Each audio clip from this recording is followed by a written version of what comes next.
Desember 2014. Tahun terakhir, aku lulus sebagai sarjana teknik pertanian.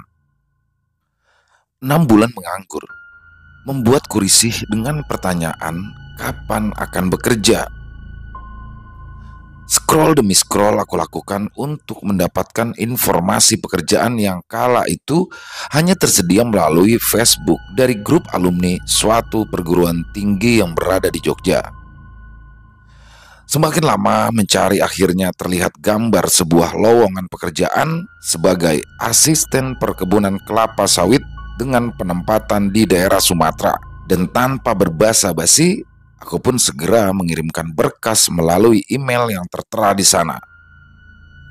2 minggu pun berselang, notifikasi dari handphone pun berbunyi, berisikan undangan interview dari lamaran yang sudah aku kirim lalu. Proses interview dilakukan di Jogja, yang mana jarak tempuh dari kotaku jika menggunakan kendaraan umum memakan waktu 4 jam. Terbesit kala itu dalam pikiranku, bagaimana ini? Sumatera? Bagaimana tempat itu? Perkebunan? Bertanya-tanya karena memang belum pernah aku merantau untuk bekerja, apalagi di pedalaman Sumatera. Apalagi lokasi perkebunannya terletak sangat jauh dari kota. Dengan bermodalkan nekat, aku tampilkan segala keresahan yang berada di dalam pikiranku. Aku hanya butuh gaji bulanan. Persetan dengan kekhawatiran ini. Interview pun dilakukan jam 8 pagi di salah satu universitas di Yogyakarta. Saat itu aku hanya memegang uang Rp150.000. Itu pun uang dari pemberian ibuku ketika aku izin untuk berangkat. Masih ingat sekali aku wajah ibuku saat aku akan berangkat untuk interview kerja. Terpancar kegembiraan dalam wajahnya kala itu. Dia sangat berharap anaknya dapat diterima kerja. Tes demi tes aku pun melaluinya dari beberapa tahapan. Pikirku, jika saja seandainya tidak lulus, ya tidak apa-apa juga, anggap saja belum rezeki. Yang penting aku sudah berusaha. Dan tes pun akhirnya berakhir pukul 1 siang. Kami pun dipersilakan untuk pulang, untuk kembali menunggu pengumuman. Sore itu aku pun bergegas untuk kembali ke tempat asalku. 2 hari pun berlalu. Kekhawatiran ini masih saja menyelimuti kepala. Sesekali aku melihat peta, mencoba melihat daerah yang masih bagian dari negara ini, tapi terasa sangat asing untukku. Bukan kotanya, bukan, tapi penempatannya yang sangat terpelosok. Tidak ada sanak saudara sama sekali di sana. Kalau seandainya aku butuh pertolongan, bagaimana aku memintanya? Dalam benakku kala itu terfikir, semoga tidak usah keterima, bodoh amat, cari kerja yang lain aja lah. Hingga 15 menit kemudian, handphoneku pun berbunyi menandakan ada pesan masuk yang bertuliskan di situ, Anda diterima. Saat apa yang kau takuti dan akan kau hindari, tapi itulah yang akan dikabulkan. Saat itu aku tahu bagaimana cara kerja Tuhan untuk mempermainkan hamba-hambanya yang kecil ini. Aku pun segera menunjukkan pesan ini kepada ibu. Bukan main senangnya ibuku. Ia pun lalu memberitahukan kepada para tetangga sampai semua teman yang ada di pasar bahwa anaknya sudah diterima bekerja. Ia tidak tahu. Ia tidak tahu di benak putra keduanya ini tersimpan rasa khawatir jika jauh darinya. Hingga tibalah tanggal yang ditentukan. Aku masuk di ruangan tempat aku interview kemarin. Di depan kala itu sudah terlihat 2 orang duduk di sana, menanyakan apakah aku bersedia ditempatkan di tempat ini. Kemudian mereka menyodorkan sebuah surat kontrak. Di baliknya berisikan gaji yang akan aku terima. Tercengang mata ini kala melihat gaji dan tunjangan yang akan aku terima di sana. Jika dikumpulkan selama 3 bulan, dapat untuk membeli seekor sapi dewasa. Dan tanpa basa-basi aku pun lalu menandatangani kontrak itu. Kekhawatiran itu semua terasa hilang. Ya memang sifat manusia memang seperti ini, maklumlah. Hari pemberangkatan pun tiba. Dengan memegang sebuah tiket pesawat, aku pun menunggu seseorang yang saat itu juga lulus saat tes dan ikut tanda tangan kontrak. Ya, Dia bernama Ucil. Dari kejauhan, terlihat laki-laki pendek dengan kepala yang pelontos sedang membawa koper menghampiriku seraya tersenyum. "Sudah dari tadi nunggu?" tanyanya. Aku pun mengangguk menawarkannya sekaleng kopi yang aku beli sebelum berangkat tadi. Di tengah waktu menunggu, Ucil pun bertanya, "Apa yakin dengan keputusan yang kita ambil?" Mengingat perkebunan itu berbatasan dengan kebun plasma, kebun yang dimiliki oleh warga sekitar. Sangat rawan sekali terjadi konflik, ucapnya. Sebelum kami berpikir, Ucil pun melihat jam tangan. Ya, pesawat kami akan tiba. Kami bergegas untuk bersiap. 3 jam perjalanan, tibalah kami di sana. Kota dengan budaya Melayu yang sangat kental. Menunggu sekitar 15 menit, supir jemputan dari perusahaan pun datang. Pria berbadan tegap berambut cepak. Di sepanjang perjalanan, beliau hanya diam, sambil terus memandangi kami yang membawa banyak tas. Suasana canggung ini pun membuat aku termenung dan memandangi jendela mobil yang terus saja melaju. 2 jam perjalanan dari kota. Memasuki jalan tanah menuju area perkebunan, terlihat di kanan kiri kala itu pohon-pohon sawit berdiri dengan rapi dengan jarak tanam yang serasi. "Kita mau kemana, Pak?" tanya Ucil. "Kita kemes dulu, mempersiapkan materi dan training untuk beberapa bulan ke depan sebelum nanti kalian akan ditempatkan di site masing-masing," jawabnya lugas. Sesampainya di mes, kami pun berjalan untuk memasuki salah satu rumah. Di depan kala itu sudah menunggu 12 orang calon karyawan dengan berpakaian rapi sedang menurunkan tas yang mereka bawa. Ya, mengingat interview dilakukan di beberapa daerah. Untuk daerah Jogja, hanya kami berdua lah yang diterima. Kami pun masuk ke dalam ruangan. Mes ini berbentuk seperti perumahan dengan petak-petak rumah yang diisi oleh karyawan yang sudah bekerja di perusahaan ini. Hanya satu rumah yang dijadikan sebagai tempat singgah calon karyawan dan akan dilakukan training. Di waktu beristirahat, kami pun mulai memperkenalkan diri masing-masing dan di site mana nantinya kami akan ditempatkan. Suasana kala itu riuh gembira sampai tiba saatnya aku memperkenalkan diri dan site yang akan aku tempati. Semuanya pun terdiam, saling menengok di antara yang lain, seperti ada yang ditutupi. Dan kemudian salah satu dari mereka pun berdiri. "Kamu yakin di tempat itu?" Sebelum penerimaan karyawan, tempat itu sering sekali terjadi konflik antar penduduk dengan perusahaan. Di antara kami pun sampai berminggu-minggu puasa berdoa agar tidak ditempatkan di tempat itu. Jelasnya, aku pun terdiam. Di benakku kala itu terpikir, perkenalan yang bagus. Mungkin ini strategi awal untuk melatih mentalku. Karena biasanya orang baru akan menunjukkan siapa yang berkuasa di lingkungannya. Lagi pula, aku sudah jauh-jauh datang ke sini. Kenapa juga harus takut? Keyakinan itu mencoba menguatkan diriku walaupun sebenarnya masih tersimpan banyak tanda tanya.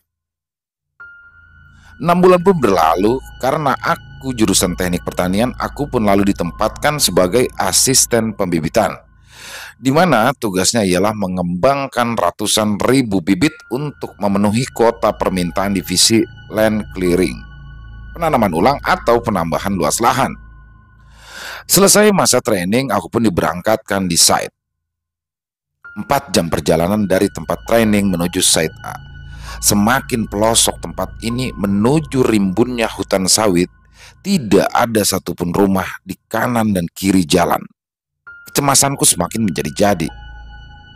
Dan setibanya di site, aku pun langsung diarahkan ke perumahan divisi untuk mengambil sebagian rumah untuk ditempati dan dipersilakan beristirahat sehari.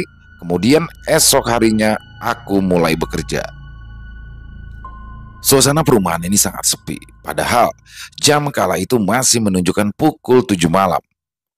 Portal depan pun sudah ditutup, namun tak terlihat satpam berjaga-jaga di pos. Aku pun teringat, di saku celana masih tersimpan rokok yang aku beli tadi sebelum berangkat. Sesekali aku menghembuskan asap, menghiburku dalam kecemasan ini, dan tiba-tiba dari arah belakang terdengar seseorang yang memanggilku. "Pak Haji, karyawan baru ya?" "Perkenalkan Pak, saya Albert. Biasa dipanggil belakang marga saya, si Tumorang," Tapi terserahlah Bapak manggilnya apa. Saya tinggal di samping rumah Bapak. Ia pun tersenyum ramah. Ya, Pak Albert merupakan asisten divisi 2, di mana divisi itu berbatasan langsung dengan divisi pembibitan.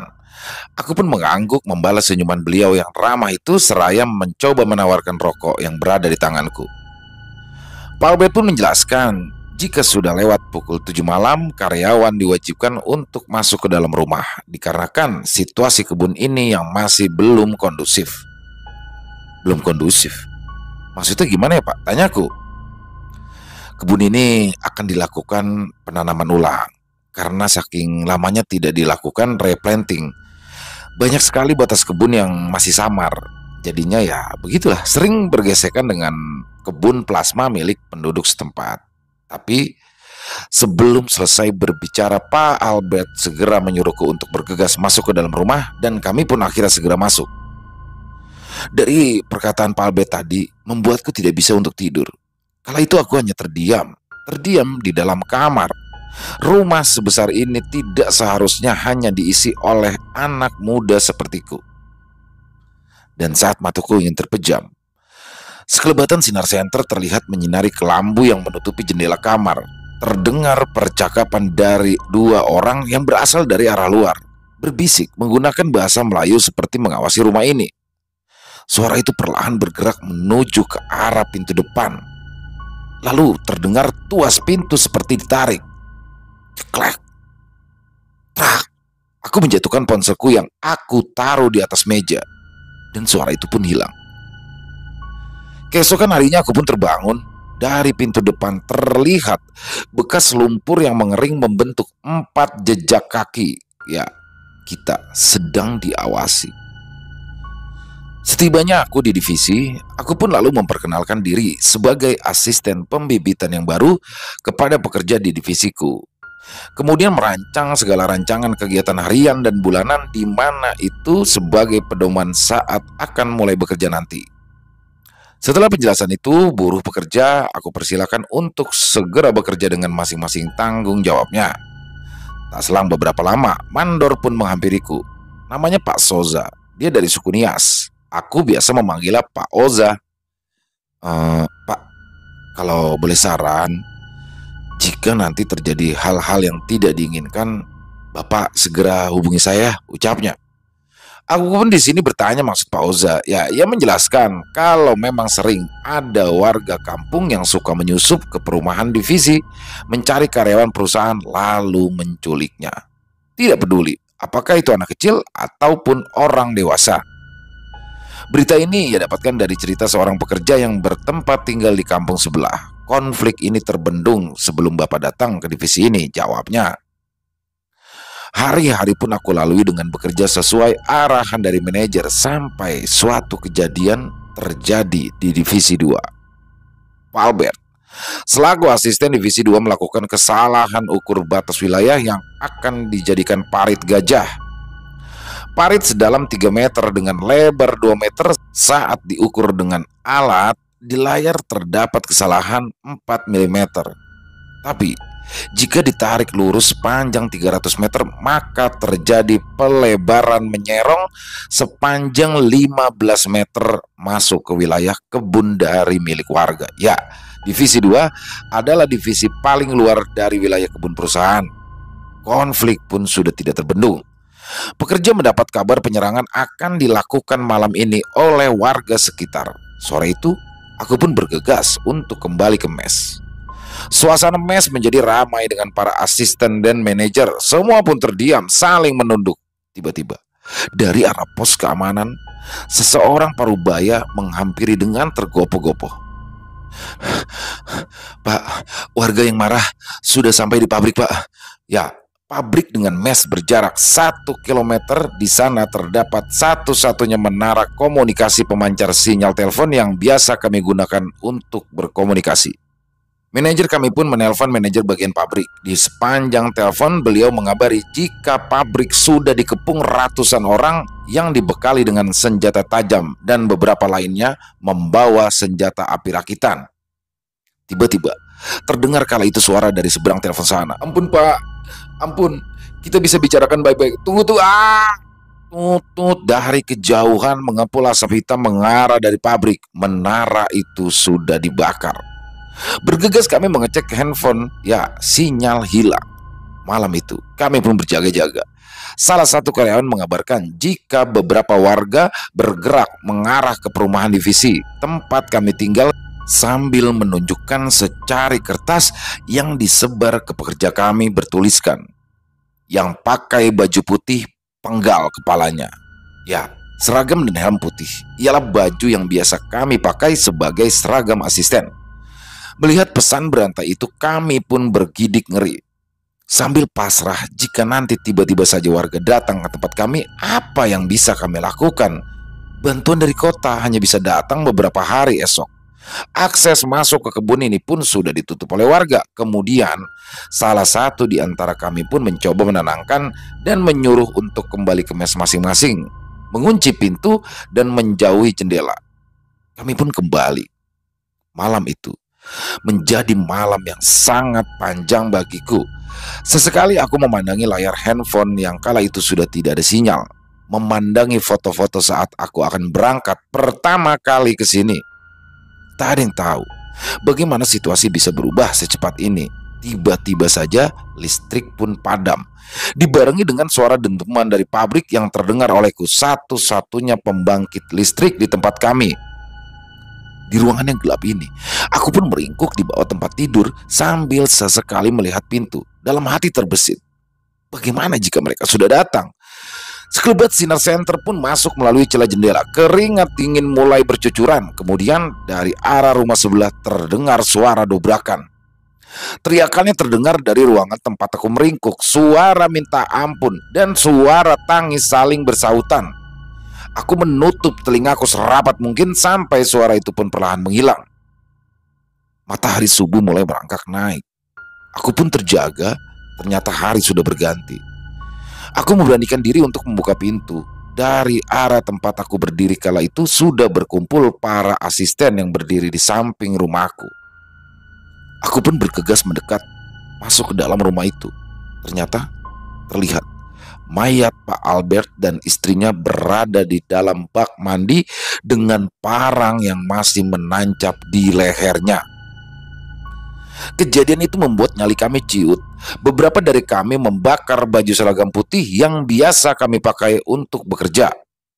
Pak manajer pun memberanikan diri untuk keluar dari perumahan divisi meminta bantuan ke kota terdekat, sedangkan kami tetap menunggu di perumahan ini. Beliau berangkat. Jam 3 sore, kami menunggu di depan perumahan divisi berharap bantuan akan segera datang. Tiba-tiba, terlihat dari kejauhan mobil hitam milik Pak manajer mendekat dengan pelan. Tapi tidak terdengar suara mesin yang menyala. Mobil itu seakan menggelinding mendekat perlahan ke arah kami sampai jendela dari mobil saling bertemu dengan pandangan kami. Terlihat kala itu Pak manajer bersimbah darah dengan kapak yang masih menancap di dada. Di wiper mobil kala itu terselip kertas bertuliskan, "Jangan coba-coba keluar." Kami pun menguburkan jasadnya di samping kuburan Pak Albert beserta istri, pemakaman yang seadanya. Malam mulai menunjukkan kengeriannya. Suara siulan panjang saling bersahutan dari arah kebun sawit yang gelap. Mereka seperti memberikan kode satu sama lain. Sialnya, saat itu aku sedang berada di belakang rumah untuk menimba air. Bergegas aku pun berlari ke dalam rumah, tapi dari arah belakang tiba-tiba tanganku seperti ditarik seseorang. Kepalaku ditutup, aku berteriak sampai kala itu benda keras terasa menghantam di kepalaku. Aku pingsan. Aku pun terbangun di dalam kamar yang gelap dan pengap. Di arah tempatku duduk kala itu terlihat samar 3 orang yang berdiri dan salah satu di antaranya mendekat berbisik. "Aku Soza, Pak." Dek, jantung ini berdegup dengan kencang. Kenapa? Kenapa ia melakukan ini?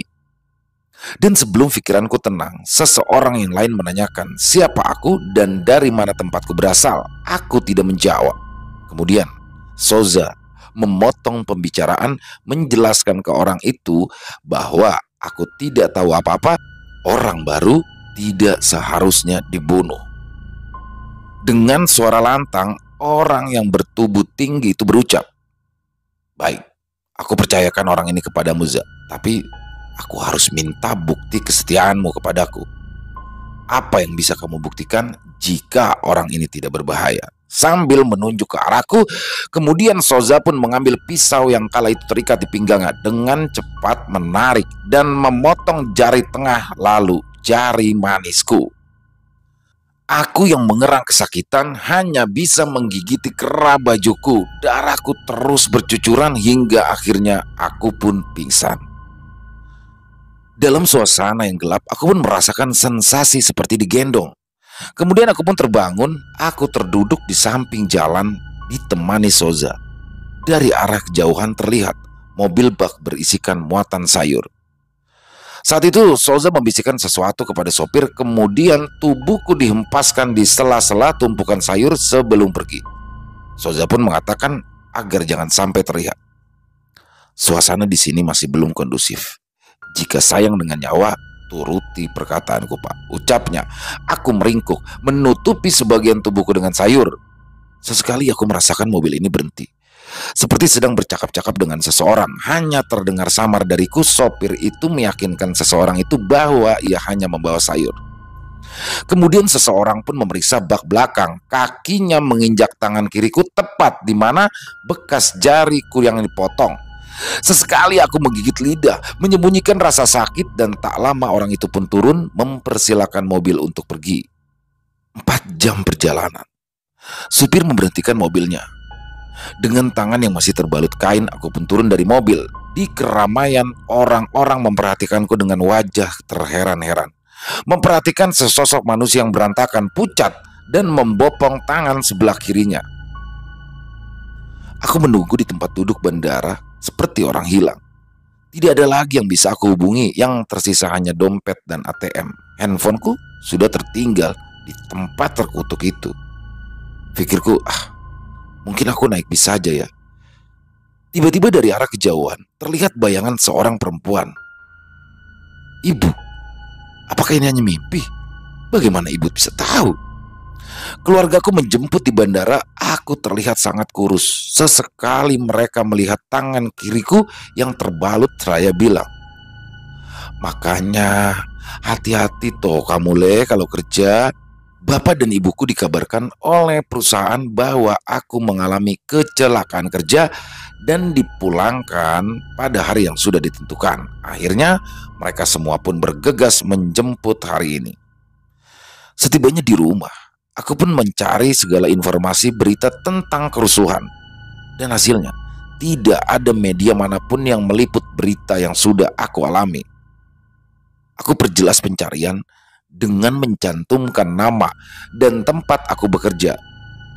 Di pojok layar monitor salah satu portal berita menarik perhatianku dengan judul "Asisten kelapa sawit dibunuh bersama istri. Pelaku masih belum diketahui." Aku klik. Di baris pertama menjelaskan tempat kejadian, kemudian di baris kedua dari keterangan polisi. Terjadi perlawanan, korban sudah berusaha melawan, kemudian menebas tangan pelaku, meninggalkan jari pelaku. Terlihat kala itu potongan jari tengah dan jari manis di tempat kejadian perkara. Aku masih bisa merasakan sensasi jari ini seperti digerakkan, tertinggal jauh di sana. Selesai. Ya, itu dia kisahnya. Wow, ini kisahnya horor apa ya? Ini unik nih, dan saya suka nih. Di sini kita berusaha berpikir ya, Karena saya pun masih punya dua pandangan nih terhadap kisah ini. Jadi yang ini butuh keseriusan lah ya untuk mendengarkan kisah ini. Dan saya coba mengambil kesimpulan bahwa dia ini yang bercerita ini, berkisah ini. Jadi di sini saya mencoba memberikan kesimpulan bahwa dia seperti dijebak dalam artian Pak Albert yang membunuh Pak Albert itu kan sebenarnya bukan dia. Pak Albert bersama istri, tapi tadi dia dipotong jarinya oleh si Soza yang biasa dipanggil Oza, itu sebenarnya untuk membalikkan keadaan ya. Jadi di situ dia dituduh sebagai pelakunya dengan barang bukti 2 potong jari yang tertinggal dengan alasan bahwa si korban Pak Albert ini melakukan perlawanan dan bisa menebas tangan pelaku sehingga 2 jarinya terputus. Jadi sebenarnya posisi dia adalah sedang dalam pencarian polisi, buronan polisi. Jadi sebenarnya dia sengaja dilepas untuk umpan agar teralihkan. Jadi seolah-olah warga yang melakukan kerusuhan ini bukan yang salah atas pembunuhan Pak Albert ya. Tapi multitafsir sih ya. Bisa jadi memang pasti banyak kemungkinan multitafsir, dan di sini serunya. Jadi keren banget kisah ini, salah satu kisah terkeren, thrillernya wow, luar biasa. Dan horor itu kan banyak jenis nih. Salah satu jenis horor yang saya suka ini. Dan buat yang teman-teman mungkin yang punya komentar lain, silakan bisa tulis di kolom komentar. Dan buat yang suka dengan videonya, silakan bisa diklik tombol like-nya, tombol jempolnya. Buat yang belum subscribe, yuk diklik tombol merah subscribe-nya. Jangan lupa dinyalakan lonceng agar teman-teman bisa mendapatkan notifikasi dari konten-konten yang akan kami upload selanjutnya. Di akhir kata, saya mengucapkan permohonan maaf apabila ada kesalahan dalam berkata-kata dalam penyampaian kisahnya tadi. Dan sampai jumpa lagi di konten-konten kami selanjutnya yang pasti tidak kalah horornya. Masih bersama saya, Ilo. Di Ilo bercerita. Salam sehat, sukses selalu untuk kita semua. Amin, amin ya robbal alamin.